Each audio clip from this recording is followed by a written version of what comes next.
আসসালামু আলাইকুম।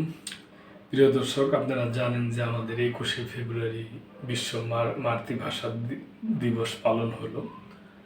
তো ভারতের সহকারী হাই কমিশনার সাহেব রাজশাহীতে উনি শহীদ মিনারে ফুল দিচ্ছেন এবং ফুল দেওয়া দুই দেশের ভালো সম্পর্ক এবং আন্তরিক এবং বন্ধুত্ব অকৃত্রিম সম্পর্কের কথা উল্লেখ করছেন। বাংলাদেশ ভারত সম্পর্ক আন্তরিক ও অকৃত্রিম। রাজশাহীতে নিযুক্ত ভারতীয় সহকারী হাইকমিশনার মনোজ কুমার বলেছেন, বাংলাদেশ ও ভারতের সম্পর্ক আন্তরিক ও অকৃত্রিম।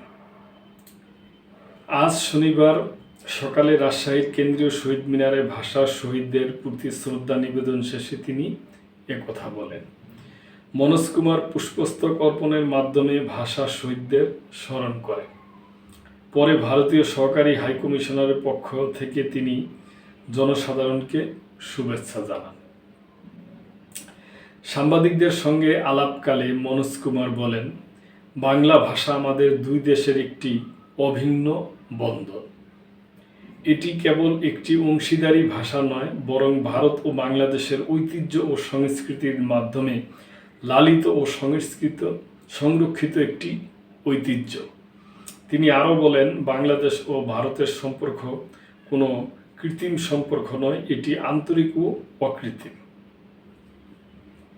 তো প্রিয় দর্শক, উনি ভালোই মন্তব্য করছেন। আমরাও তাই চাই যে ভাষায় ভাষায় সব কিছুতেই সম্পর্ক ভালো থাক, সম্পর্ক উন্নয়ন থাক, দেশে দেশে এবং দেশের জনসাধারণের মধ্যে সম্পর্ক ভালো থাক, এটি আমরা চাই প্রিয় দর্শক। তো এই ব্যাপারে আপনাদের কোনো মন্তব্য থাকলে অবশ্যই করবেন এবং লাইক, কমেন্ট, শেয়ার করে সাবস্ক্রাইব করে মেম্বারশিপ নিয়ে চ্যানেলটির পাশেই থাকবেন। আল্লাহ হাফেজ।